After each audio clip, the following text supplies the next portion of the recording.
This episode of the Trek Geeks podcast is brought to you by the Trek Geek Shop. Now you can help support our show and get yourself some cool Star Trek gear at the same time. Check out our line of t-shirts, mugs, hats, and other items for your inner Trek geek at shop.trekgeeks.com. Hi, this is Paul Lang, Captain Harrison Hawk from Star Trek Horizon, and you are listening to the biggest little show this side of any Iconian gateway. It's the Trek Geeks podcast with Bill Smith and Dan Davidson.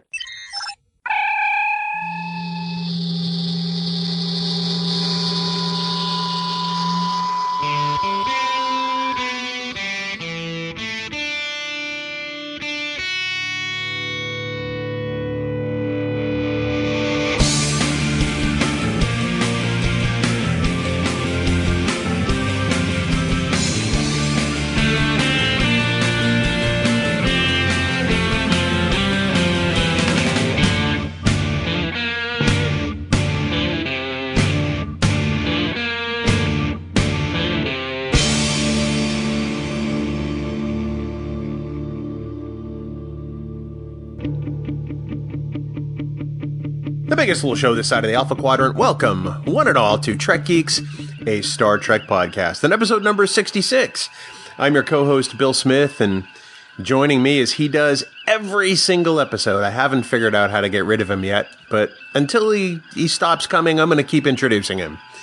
He's a grand old flag.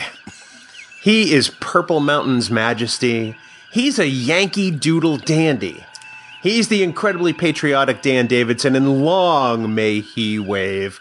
Welcome aboard, buddy, and happy Independence Day. Dan D, that's funny. I like how you did that. You're welcome. Happy 4th of July to you and to everybody else. Always good to be here. Love being here. Recording the Trek Geeks podcast with my best pal, Bill. Happy birthday, America. Happy birthday, America. Dude, episode 66? Yeah. Wow, General Order 66. Little cross genre right there, but that's okay. Let's hope it doesn't come to that. Well, you'll be the first one that gets taken down, mister. Hey. Oh. So wait, I'm a Jedi? You're something. Oh, yeah. Hey, so we have to stop for a minute and thank everybody that downloads. You know, last month at this time, we thanked everybody for giving us our most successful month yet. And, well, it turns out we lied. Last month wasn't our most successful month yet. The month we just went through was. So this show keeps growing by leaps and bounds, and truly thank you to everyone who downloads and listens. I will never understand it, but I am so very gracious and thankful because listening to the two of us, it's like watching paint dry sometimes, don't you think? No, just watching and listening. Yeah. Dan Davidson, king of mixed metaphors. It truly is an honor to be doing this and to have the people listening that are. It's so great. We love doing this so much, and we can't thank the listeners enough for continuing to listen and for bringing friends and family into it also, because we've had that happen.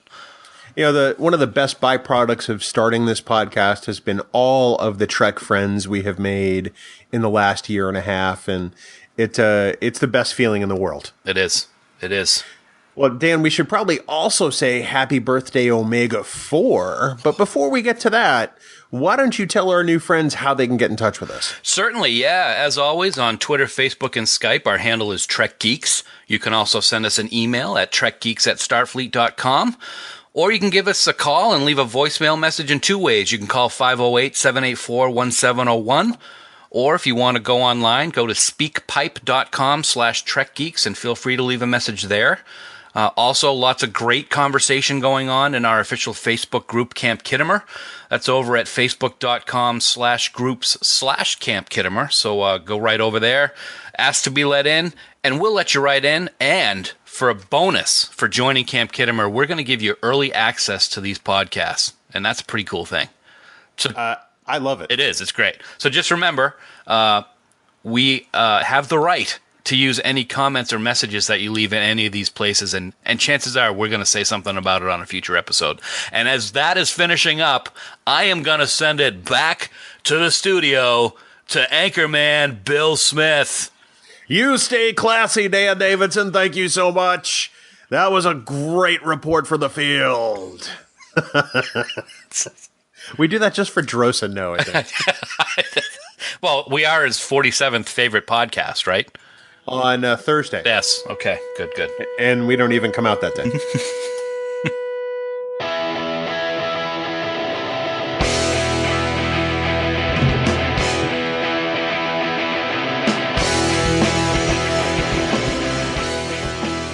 Let's take a look at the news from our good friends at treknews.net.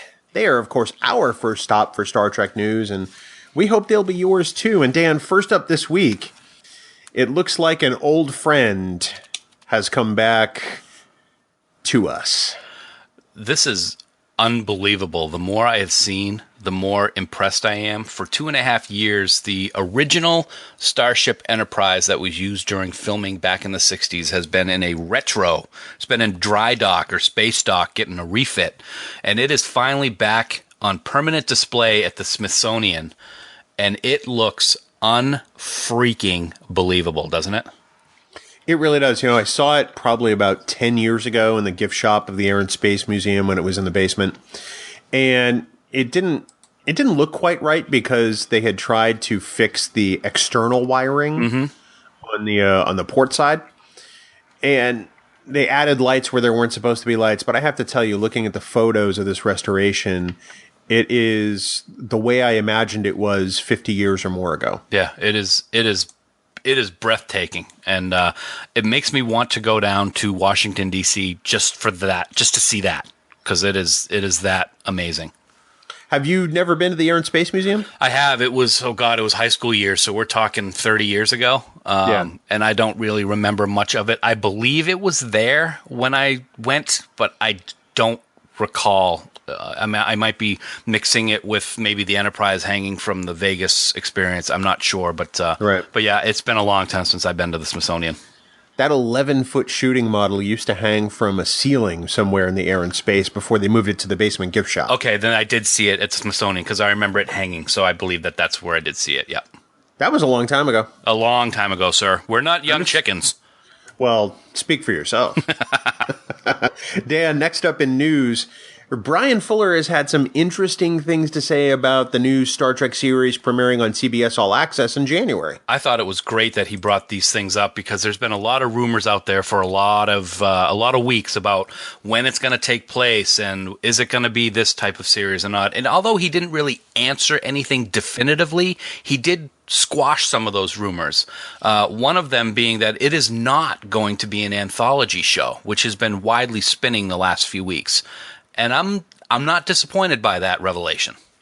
I'm glad it's not an anthology show because honestly, I don't think Star Trek lends itself to it. I mean, imagine if the original series had been an anthology show. Yeah. So William Shatner could have played Captain Kirk and then maybe some other lieutenant and then maybe a transporter chief. Yeah. Well, maybe Miles O'Brien would have finally been able to play Captain Kirk. Or Cole Meany, rather. We already have Captain O'Brien in Star Trek Reliant, dude. Oh, that's right. Great. Well, anyway, back to Bryan Fuller. He also discussed that there's been a lot of speculation about when this new series is going to take place. Is it going to be after Star Trek VI, The Undiscovered Country, and before The Next Generation? And although he didn't say when it's going to take place, he did make a comment that it was funny that he's reading when the time periods are being rumored to take place in, or when the show will take place in. So he didn't tell us when it is, but it doesn't sound like it's going to be what everybody is discussing recently. Yeah, he kind of told us when it's not, and I'm okay with that too. Right. Oh, I'm very okay with everything he said. The other cool thing, season 1 will consist of 13 episodes, and it will be a season-long arc. I love the fact that it's an actual story that gets told throughout a season. I'm not going to lie, I'm a little bummed that it's only 13 episodes. Oh, I am too, and we're seeing that a lot with streaming and other types of shows. Like Game of Thrones, for example, 10 episodes per season recently. I hear next season's only going to be 7, and the season after that is only going to be 6. It seems like they're really shrinking things down. As long as the content's in there and it's good, 13 episodes, 13 episodes. Well, so saith Dan Davidson. So, Dan, moving forward, it looks like there are a couple new toys for us geeks. available. We said at the beginning of the year that it was going to be a very expensive year, being the 50th anniversary. Yeah. We ain't lying, yo. Before the beginning of this year, they announced a Bluetooth communicator was being designed by the Wand Company, I believe is the name. That is finally available, and the reviews are starting to trickle in, and damn, does this thing look sweet. It has been getting some great reviews. It looks fantastic. You mentioned the one thing in one of the reviews that's a little troublesome, but we're gonna have to see what it's like if we ever get our hands on one. Is the sound is not that loud. That's the only really negative thing I've heard at all, and I've read and watched dozens of reviews since this thing came out. Well, and it seemed like the sound wasn't loud enough for like a busy street or a room with a lot of people. Mm-hmm. If you were just sitting there having a conversation in a room, theoretically, the reviews made it seem like it was fine. Yes. One thing that I have not been able to see in any review or hear in a video review is when you flip the top, does it make the noise? I would imagine it. I hope so. Has to. Yeah, I would hope so. Yeah. But that's going for, I believe, $130. I think is what it's running about right now. Oh, not too cheap. That's not too bad in comparison to the next toy. Oh my! This one has got me all giddy. Mega Bloks has a special series of Star Trek themed projects, as I like to call them, for the 50th anniversary. And I didn't think this was coming out until the fall, but they are now doing pre-orders for the Starship Enterprise, which is going to be released on July 22nd, and is not small, my friend. It is 3,000 plus pieces. It has lights in it. It's got a dedication plaque on it. And it is 250 smackers. Yeah, not inexpensive by any means. I mean, it's on par with some of the larger Lego sets, but still, that's a huge chunk of change. Yep. 85 centimeters in length, so it's not small either. So on July 22nd, I will be sure to tweet out the picture of the package when it arrives at my doorstep because I have already ordered it. You did not. I did. I was happy that it was coming out in the fall because I'm like, I can save up some Quatloos and get it for like a birthday present. No, I got the link that it was pre-orders on Amazon. It's already ordered. I'm holding out, and I don't know why. I think it's because, with Star Trek Vegas coming up, the convention, I'm trying not to spend a whole bunch of money right now, but I almost kind of have to because it's available. It's hard. And I'll tell you what, I was a little about doing it at first, but then I got the Klingon Battlecruiser a few weeks ago, if you remember, and I had a blast putting that together. I haven't done a Lego Mega Bloks project in forever. And I had a really great time doing this. So I'm like, I got to do it. I'm going to have a few nights where I'll have some time to myself, and I'll be working on that 3,000 plus bad boy. Well, you'll have to post photos of it in progress as you're building it. I will be happy to. And Dan, lastly in news this week, it looks like one of the vice presidents from CBS made an appearance on the official Star Trek podcast to talk about the brand new fan film guidelines. It was a very interesting conversation. John Van Citters appeared on Engage, and as you said, wanted to discuss the fan film guidelines. There has been a lot of things being said and speculated on social media since that announcement. So he came on to try to clear things up. I thought it was a very engaging conversation, but it was a great conversation. I really liked what John had to say. I think he helped clarify some things. There are some things that are still kind of up in the air. What was your take on it, man? I thought that it was good to get that perspective, because when we did our Acts and Our Rules episode last week, there were things that they brought up in the Engage discussion that we hadn't thought about, like using music. Mm-hmm. It never occurred to me that CBS doesn't own the licenses to those music, right, or to the music used in Star Trek. The publishers do. So now that I think about it, that makes perfect sense. So there were elements like that I didn't think of, and I'm sure that other fan film creators listening didn't think of either. Right. I also thought it was interesting. I will say I was somewhat surprised, and I got to say also I'm a little skeptical that the timing of this release had nothing to do with Axanar. That was surprising to me that he said it was completely separate. Take him at his word, or take him at he has to be quiet because there's a lawsuit going on right now. I don't know, but I found that very eyebrow raising, I guess I should say. I suppose the timing of the release of the guidelines, makes it seem probably more suspect than it may actually be. It's entirely possible they could have been talking about this for quite a while. Mm-hmm. And, in all honesty, John Van Citters has been very open and honest about everything else. That's true. The guy is a rabid Star Trek fan. I tend to take him at his word, even though he works for the mothership, which is I use in air quotes, as I've kind of taken a calling CBS. But, ultimately, it was a discussion about the official CBS rules, which no other studio has done before. Right. On the CBS official podcast. So, I have to take it with a grain of salt. Yep. And we will. It also could, maybe it's, the dropping of the guidelines was in the time frame it was because someone sitting up high on a throne who thinks he knows everything decided to set his own list of guidelines up to help CBS and Paramount. So maybe they just decided, we're just going to go with these. Thanks. Well, and it strikes me as a horrible PR move on the Axanar part, because how do we know they didn't see some of these guidelines in advance as part of the settlement? Mm-hmm. Yep. There's a negotiation going on still. I get the feeling that it almost seems like they were trying to sway fan opinion by trying to release their own guidelines or some kind of consortium of guidelines, which nobody wanted a part of. Yes. And then nobody cared about what Axanar had to say, which makes sense. So, I welcome the guidelines to see what it brings as far as creativity in the future. Obviously, there are still questions that have to be answered. I mean, there are productions out there that have either raised money or have episodes in production now. Right. So we'll have to see what happens. Okay.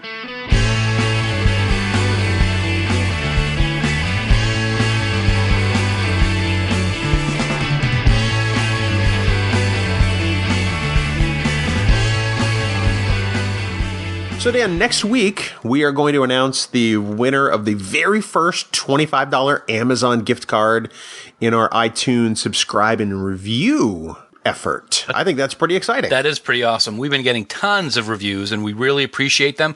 Positive or negative, it doesn't matter. We want to know what you guys think of the show. Thank you to everybody who's done it. And we're going to keep that going. After we do this $25 gift card, we're going to do it the next quarter, and we're going to keep right on going until we have thousands of reviews. Right, Bill? Thousands. Millions and billions. The cool thing is that you can do it anytime. You can go to itunes.trekgeeks.com and subscribe. And you can also, if you got Android, you can go to googleplay.trekgeeks.com, which is kind of cool also. I'll be having an Android phone in just a couple of weeks, buddy. Oh, that's right. Yeah. You decide on the S7 or the S7 Edge? S7 Edge, because I need the longer battery power because of my work and all the bajillion emails I get every day, so... Or you mean for the amount of time you're going to be spending playing Star Trek Timelines? I can neither confirm nor deny that. But yeah. Well, Dan, something we can confirm this week is that we're taking a special look at the original series episode, The Omega Glory. In honor of Independence Day here in the United States. As we record it now, it's the 4th of July, and obviously there are elements of this episode that lend very well to talking about that episode on this particular day. Yeah, it's one that I haven't watched in a while, but of course in preparation for this episode, I've watched it several times. It's quite an interesting episode. I'll leave it at that for now, and then we'll get more into our opinions of it after. Well, that said, why don't we have our friend, the lovely and talented Dan Davidson, launch into the official 3-minute recap. Start your stopwatch now. The Enterprise is preparing to enter orbit around Omega 4 when it detects another ship in orbit. It's the USS Exeter, commanded by Captain Ron Tracy. After receiving no response from the ship, Kirk beams over with a landing party and finds no one alive. McCoy determines that all the crystal-filled uniforms are the actual remains of the crew who appear to have died in some kind of strange disease. The ship surgeon log confirms that a landing party returned to the Exeter carrying a disease and warned that if anyone had beamed aboard, they're dead men. The landing party beams down and watches as villagers called Combs preparing to execute a member of the savage Yangs, but are stopped by Captain Tracy. He advises that the planet offers immunity to the disease that killed his crew, and that Kirk and his men are stranded there for the rest of their lives. As McCoy searches for clues on a cure, Spock and Galway determine that Tracy has violated the Prime Directive by assisting with the murder of Yangs with phasers. When Kirk attempts to contact the ship, Tracy stops him, kills Galway, and says that the planet has vast medical benefits that can prolong life. McCoy determines that the landing party is now immune to the disease simply by being on the planet for a short time. Captain Tracy puts Kirk in a jail cell where 2 Yangs are currently imprisoned, and puts Spock in an adjacent cell. After Kirk and the large male Yang duke it out for a little while, Spock nerve pinches the female through the cell, and the fight ends. Later, Kirk mentions that they need their freedom, and the male Yang tells Kirk he cannot use their holy words. It appears that the Yangs are not so savage after all, unlike my co-host Bill Smith. So he and Kirk work together to remove the cell bars from the windows. But then, in a typical Bill Smith move, the Yang hits Kirk over the head and escapes with his female companion. When he regains consciousness, he frees himself, and then when he regains consciousness, Kirk frees himself and then Spock, and they head back to where McCoy was working. McCoy believes that there are no miracles on Omega-4, and there are no benefits. Simple, the inhabitants have simply evolved to live hundreds or thousands of years. Tracy then destroys a piece of equipment Spock was using to try and contact the ship and injures him. He's recently been in a massive battle with the Yangs, and he has killed thousands with his phaser, and he has clearly lost his marbles. He needs more phasers, and he orders Kirk to get them from the Enterprise. Kirk tries to trick Tracy and escape, but eventually fails, and as they're fighting, the Yang leader, who was in the cell with Kirk originally, appears with his people and captures both Starfleet officers. The Yang leader, Cloud William, is deciding what to do with these prisoners in the main chamber, and all of a sudden they bring in a United States flag and their, quote, holy documents. Cloud Williams starts to poorly recite the Pledge of Allegiance, which Kirk finishes, shocking everyone. It appears that this culture evolved almost identical to Earth, with communists and Yankees. Apparently they had a biological war centuries ago, which caused the disease and then the evolvement of the inhabitants. Captain Tracy tries to trick Cloud William into believing Kirk is evil, and a demon assists him, namely our pointy-eared Vulcan, Mr. Spock. Cloud William decides to have them each fight each other because good always defeats evil. The 2 men fight, Kirk gains the upper hand, but instead of killing Tracy, he goes over to Cloud William, takes out the sacred text, and begins reading it, and it turns out that it's the Constitution of the United States. And Kirk gives the most Shatnerian speech in Trek history. He tells Cloud William that these words were meant for all the people, not just the Coms, but for the Yangs as well. And Cloud William does not fully understand, but swears that he will obey that holy text. Kirk and his crew leave with Tracy in custody for violation of the Prime Directive, but not before Kirk takes a look at the American flag and smiles broadly. Dan, fantastic job. Unfortunately, your recap came in at 16 minutes and 47 seconds, and you've been disqualified from future contests. No,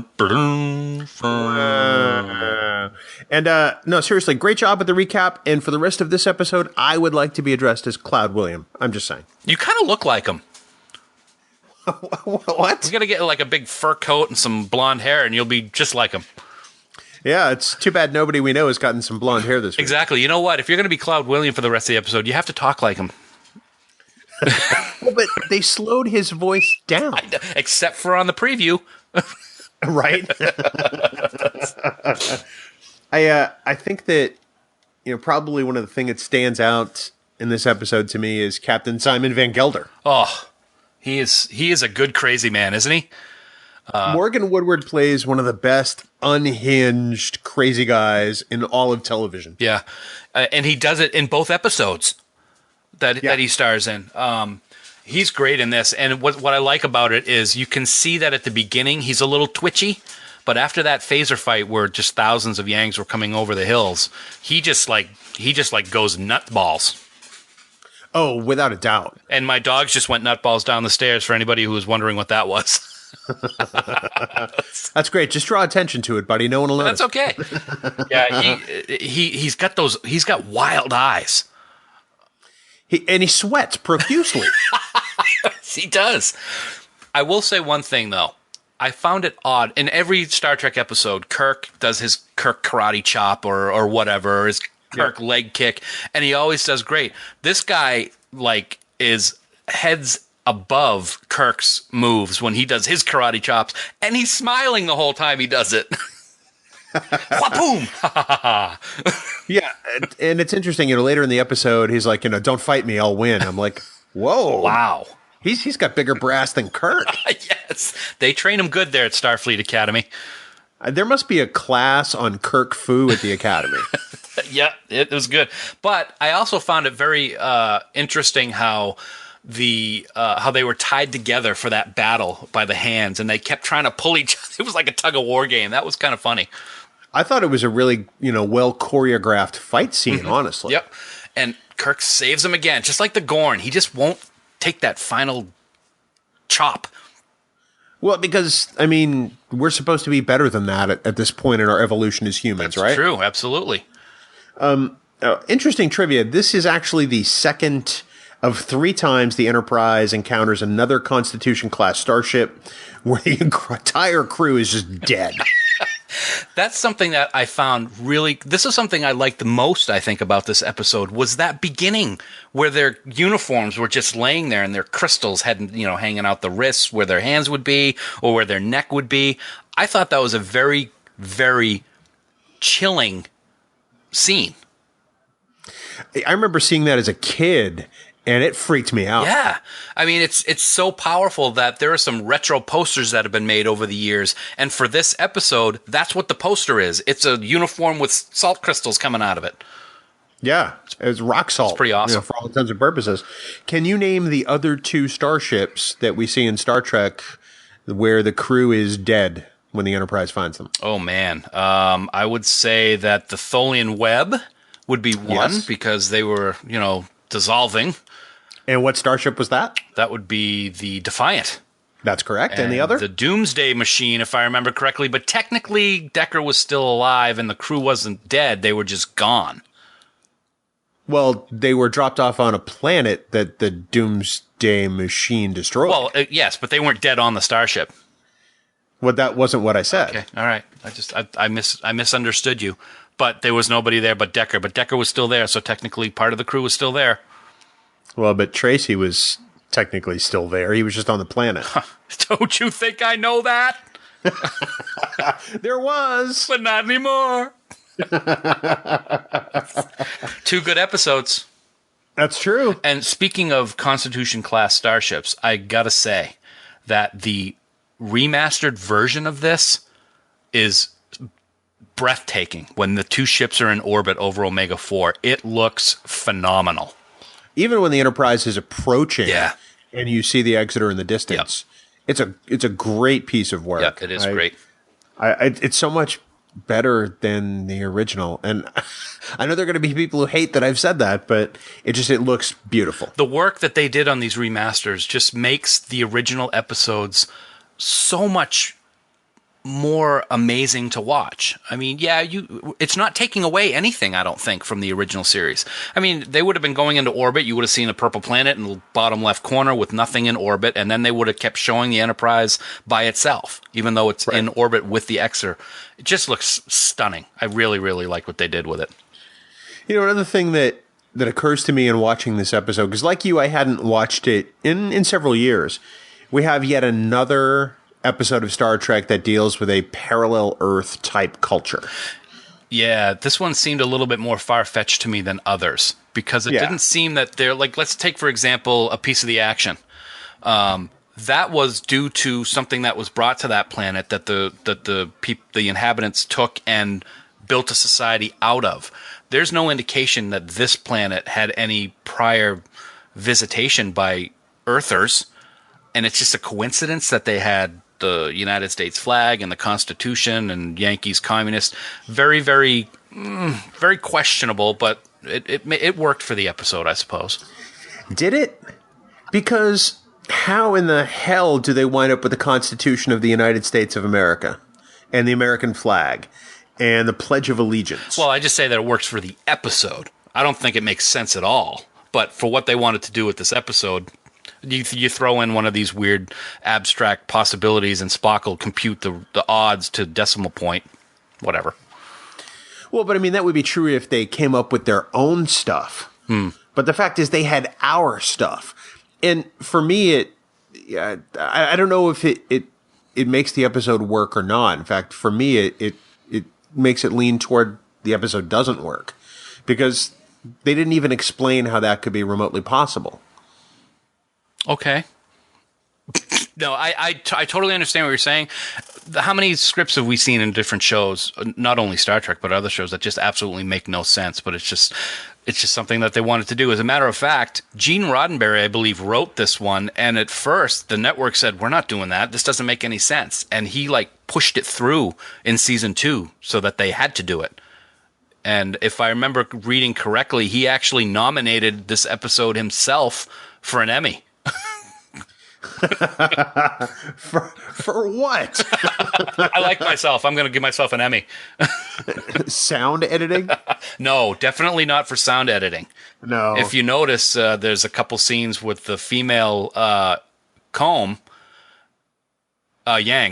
female in the jail cell, and she's screaming, or before Cloud William was about to get executed when they first beamed down to the planet, and she's screaming the exact same scream. And that exact same scream is from a couple of episodes prior with someone screaming the exact same scream. Yeah, I did notice that. Yes. I mean, don't get me wrong. I enjoy watching this episode, even if for me it's not the greatest episode to watch. Does that make sense? It does. It makes perfect sense. I think what saves this episode for me to be watchable is Shatner's speech. It's just so it's so crazy the way, I mean, the movement of his hands and his chest while he's talking. It is the perfect example of what everybody has quote unquote made fun of or impersonated over the last 50 years. There's nothing better than this speech to see that. The irony of that entire situation. A Canadian giving one of the best recitations on television of a key document in American history on a planet that has developed parallel with the same exact documents. That's some great writing. I think that should be nominated for an Emmy. I think you should be nominated for an Emmy. Wow. Hey, you want to hear another interesting piece of trivia for this episode? I would love to. The original, this aired the first time was on March 1st, 1968. And as we know, Star Trek was canceled after 2 seasons, and it was a gigantic write-in campaign that brought back the 3rd season, right? Right. So after this episode aired, at the end of the episode, during the closing credits, they made an announcement that Star Trek had been renewed for season 3, and please do not send any more letters was shown across the screen. They should have sent letters based on this episode. No, I'm kidding. This was also the first episode, and I think the only episode of Star Trek, the original series, where they talked about phaser power packs. Yeah, I remember that too. That was convenient. One of the things that really made me scratch my head was how come the Enterprise crew knew they shouldn't send phasers down, but Captain Ron Tracy didn't? Because Captain Ron Tracy was filled with greed over the fact that they might have some medical salvation fountain of youth that he could profit off of. Well, but I mean, he's a Starfleet captain. Hey, he doesn't care about that. He cares about the fountain of youth, mister. Yeah, there's a lot of questionable things in this episode, but like you said, it's as I watched it, and I watched it several times, it wasn't one that I was like, oh God, I got to watch this again. It was actually kind of fun to watch several times and start seeing different things that I hadn't thought about the previous time I watched it. I'm going to do that all day now. When don't you? Let's just be honest about this. I appreciate the way this episode evolves Because it starts off as one thing and then it turns into something that's quite different. So, they beam aboard the Exeter. You think it's perhaps some sort of medical mystery. And then they wind up getting down to the planet. You find out it's not necessarily a medical mystery, but it's all about power gone mad over the search for eternal youth. Yes. So there's a little bit of a change up in the plot of this, which I think works really well. I agree. I don't disagree with that at all. I think that the original series had the ability to do that in several episodes. It's kind of hard to put into words. Yeah. I had a thought in my head and it just went whoop and it's gone. So we're going to move on. So I was looking at Memory Alpha for the entry on this episode. And there was a note in there that actually kind of surprised me. And it says, a fairly lengthy scene from the final shooting script was edited from the final print of this episode. Soon after the landing party arrived at Omega 4, Kirk directly confronted Tracy about the possibility of his having violated the Prime Directive, and Tracy attempted to defend his actions. Tracy also displayed open hostility towards Spock during this scene, revealing his dislike of Vulcans. Which I think comes through a little bit, but that's really interesting to know, and it makes me want to know why Tracy hates them. Yeah. I mean, who knows? Was something happened to him or his family? I did think it was interesting, speaking of Spock, how he was injured when Tracy destroyed the equipment that he was working on. I thought that was kind of an interesting scene. It was like he got hit by the concussion wave or something of the phaser disintegrating that piece of machinery. It is interesting that they still have that bigotry. I mean, we saw it in Balance of Terror. There was a crew member that didn't like Vulcans because of the Romulan War. Who knows? It's something we didn't really get to see all that well. I believe there was also a discussion or an argument that was that Spock and McCoy were going to have that was actually cut out and not seen in the final cut. Interesting. Yeah, something about they were going to start. Oh, here it is right here. I'm sorry, I have it in my notes here. McCoy said, "Jim, this parallel's too close. They seem so completely human. Is it possible that?" And then Kirk interrupts and says, "The result of Earth's early space race." So there's a question of whether maybe humans got out there to contaminate this planet. Spock says, "Quite possible, Captain. They are aggressive enough to be human." And McCoy says, "Now listen, Spock, you," and then it trails off. So Kirk or Spock doing his little half insult towards humans and their aggressiveness, but that possibility that maybe humans got out there early. It would have taken hundreds of years. I don't get it. I wonder if that's why they didn't put it in. Somebody said, no, that wouldn't make sense. Yeah, here's hoping. Another thing that was interesting to me is that Spock apparently has telepathy. Oh. And this is one of the things that really annoys me about this episode. Yep. I mean, I understand the Vulcan mind meld. I understand we've seen him use the mind meld through walls. Yep. But this is just outright brain control or mind control from a distance. I didn't like that at all. And I think that they had to do something in order to turn the tides of what was going on. And this failed. This was not anything that we had seen before. I didn't care for that at all. And I didn't really care for the close-up on Leonard's eyes during those scenes either. It was kind of eerie. That was really weird. It was an odd decision. Yeah, it was very odd.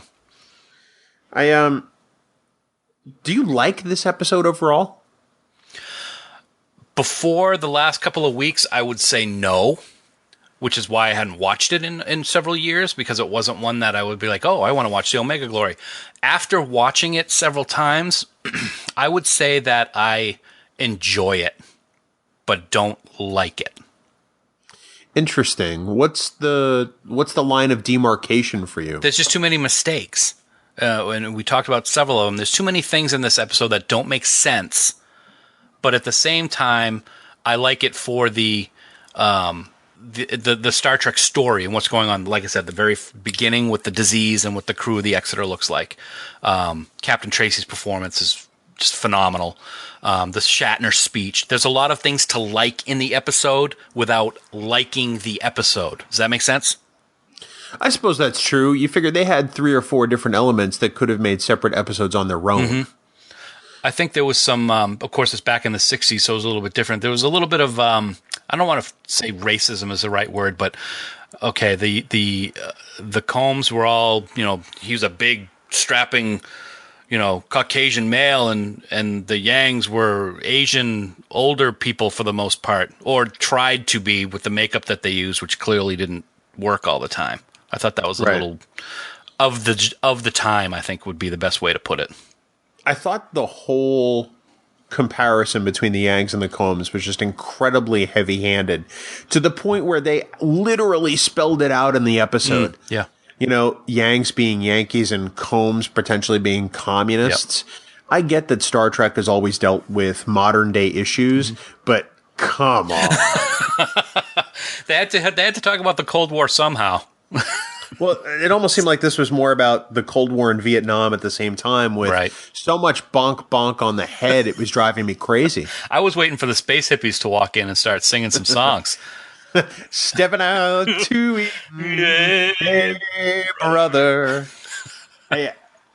Here's one other thing that I did not like about the episode, and I think we've talked about this a little bit. It just bothered me. It happened a couple of times. I thought the camera work was not great in several scenes. And by that, I mean when the flag is brought into the main chamber and they're playing the patriotic Star Trek themed music, the camera kind of like shoots really fast to the flag. And it was as if they did a regular pan in on the camera during regular filming, and then during post-production they felt it would be better if they sped that up real fast. It just looked wrong, and they do it 2 or 3 times in this episode. They do, although I have to say that in the remastered version of this episode, the flag looks really beautiful in there with that background and sort of the purplish light behind it. It really kind of pops. Yeah. I agree with you on the camera direction, but I have to say the lighting in this episode really is pretty good. It is good. And we've seen that, the lighting episode in the original series, the way that they do the lighting, like on the bridge and everything like that, is always really great. And you're right, it is very good in this one too. I did think that some of the scenes outside, the lighting was a little weird, but it was only when it was at night. And of course, they have to light it somehow. But when they were in the village during the day, it was very well done. One of the questions I have is, why is it when we get to some of these Earth-like planets that the town square always seems to look like the bazaar that Indiana Jones was in when he shot the guy with the swords? Well, that's Paramount back in the 1960s, I suppose. They even have Oriental rugs hanging on the wall and on the ground. In some of these scenes outside. Yeah. I also thought it was quite humorous in the scene where Tracy's coming at Kirk with the axe, how Kirk is backing up into that cart of baskets, and he's kind of like wrapping his hands around it like, oh, this will save me. And then he crawls up a little bit and then dives on him. Dives on the guy with the axe. With the axe, yep. Yeah. Who a few minutes ago was karate chopping and smiling at him. There's a lot of fun in this episode looking at it in hindsight.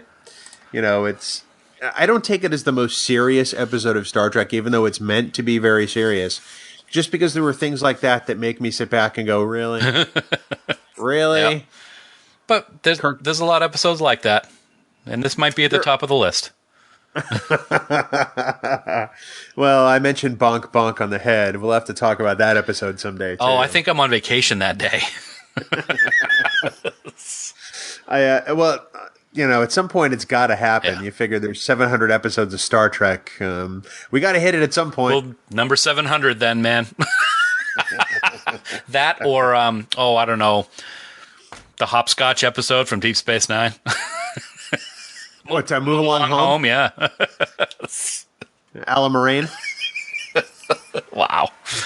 So do you think that anybody explained to Sulu and a landing party that they were going to have to stay on the planet for a little while or else come back and kill everybody? That's right. They all walk out the door to beam up and they... Yep. Hey, let's take him back up to the ship. Oh, wait. That's great. I had not thought about that. That's hysterical. Oops. Oh, my. Sulu, you guys with phasers, stay down here with these savages that like us now. Yeah, no, it'll be fine. Maybe you guys can play baseball. Baseball.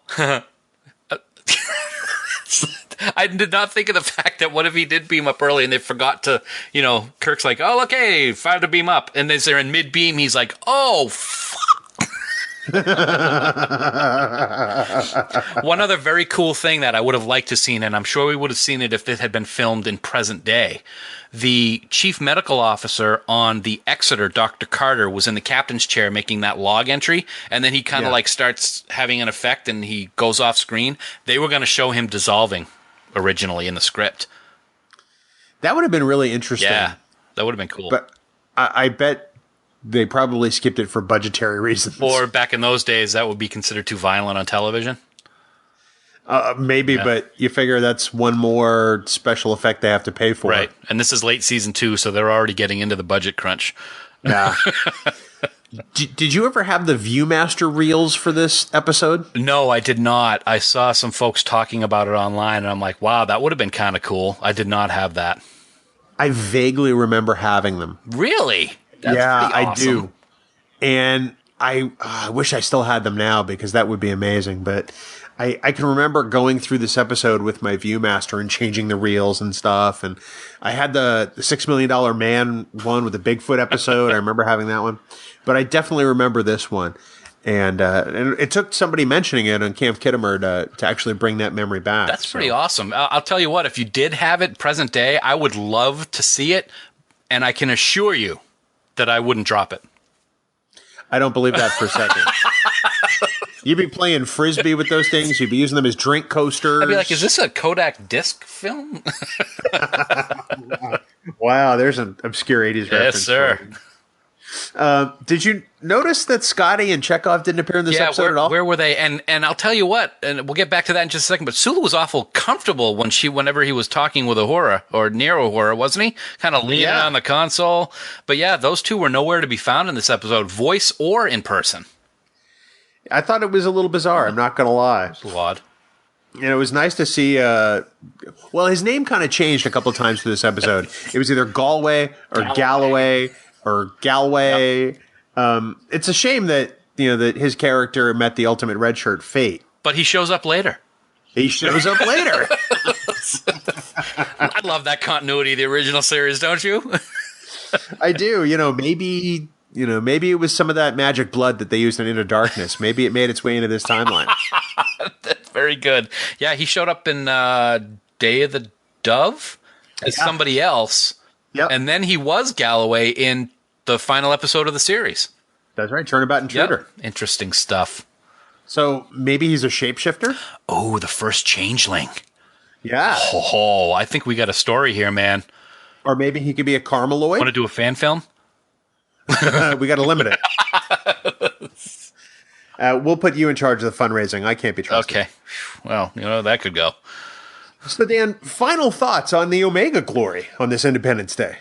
I enjoy aspects of the episode. It is far-fetched to a fault, but at the same time, if you kind of are able to tuck that in your back pocket and not worry about it, it's good. And I think a lot of the credit has to be given to Morgan Woodward for why it's so good, because he's a good psycho.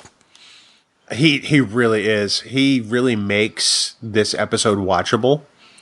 I've been rewatching the original series on Saturday mornings sort of randomly. I pick and choose. And there are some episodes I haven't gotten to yet because I'm dreading loading them up. The Miris of the world, if you will. The Alternative Factor. Yes. Not a favorite episode of mine. Nope.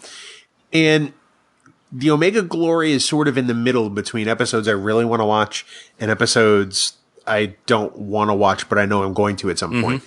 It's sort of riding a fine line because there are things about it I like very much and things about it that I truly can't stand. Yeah, what I think I relate this to is we did the animated series a few weeks ago.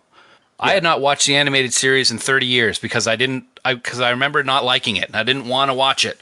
But when I watched it again for the show, it was not as bad as I remember or thought it was. And there were some that I thoroughly enjoyed. This is another one. I wasn't looking forward to watching it. I knew it had the 4th of July aspect to it and United States, and so we're going to do it for today. But after watching it that first time and then several times after, it's not as bad as I remember it being. It's not great, but it's not as bad as I thought. So let's play a little game here. Phaser to your head. You have to make a choice. Is this see it or skip it for you? I'd say see it. I think I would too. And I mean, only because it is so classic, because of, Captain Simon Van Gelder, as I like to call him. Yes, I know that's not his name. It's Ron Tracy. Don't fight me, Jim. You'll lose, or I'll win. But I do have to say, see it, even though I don't think the story is that great. Yep. It's just such a classic episode of Star Trek, if that makes sense. And I would say that if you were going to hold a phaser to my head and make me choose, I really wouldn't be too worried, because if it's the same phaser that they were using on Omega 4, it was out of power and they needed a new power pack, so I know that I'm going to be safe anyway. What if I was able to talk Sulu into beaming me down some power packs? Oh, he's Captain Kirk's man. He wouldn't do that, sir. Damn you and your infernal logic, Davidson. I think it would be a very easy... It wouldn't be something I'd have to think about long. It would be a see it. Well, I guess that goes for me, too. So, on this Independence Day, we both would watch Omega Glory again. I'm not sure what that says about us. Other than the fact that we are, indeed, geeks who like Trek. And patriotic. Well, you are Purple Mountain's Majesty. Yes. I think we covered that. Yankee Doodle Dandy. Well, Dan, speaking of other things that are majestic, we must thank profusely those 5 amazing gents in the band 5 Year Mission. Without them, we would not have the amazing music we do for this podcast. And hey, did you know that they are your house band for STLV 50? Get out of here, Willis. Wait a minute, I said that completely wrong. You really did. What you talking about? There we go. No, isn't that awesome? We are going to be having so much fun in that giant auditorium at STLV, watching those guys rock out, trying to make them laugh before they start. They might just be looking at us and laughing, but that remains to be seen. Please head on out to 5yearmission.net, download all of their music to prepare yourself. When this episode drops, you'll only have 4 weeks left to prepare. My God. And if you start now, you could memorize every song before you even get to Vegas. So there's your mission. That's a good mission. You know what else is a good mission?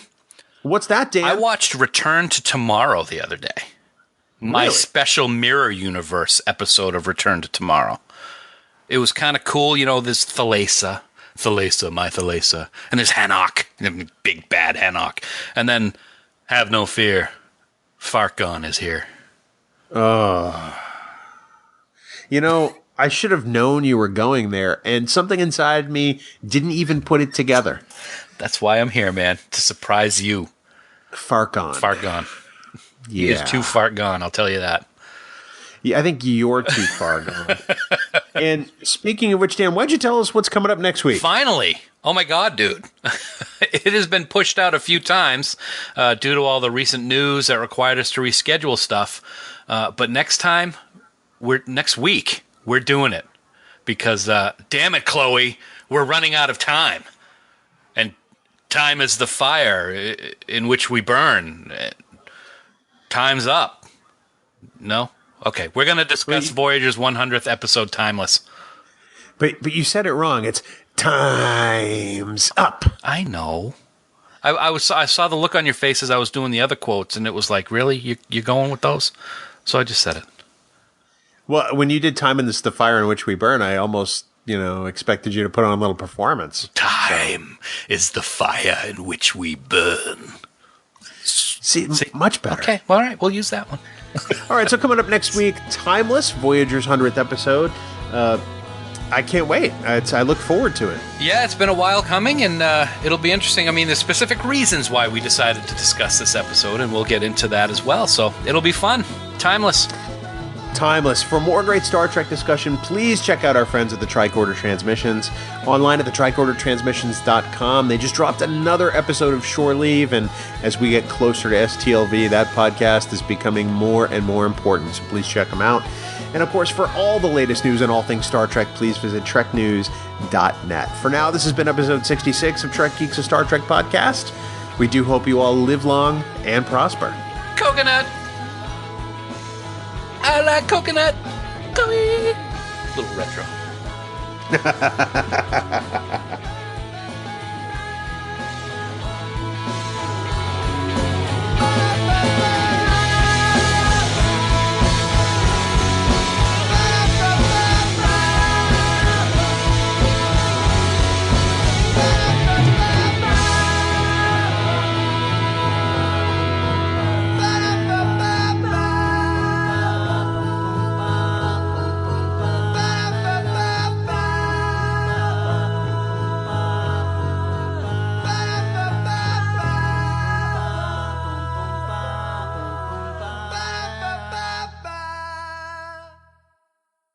This was not written for chiefs. Hear me.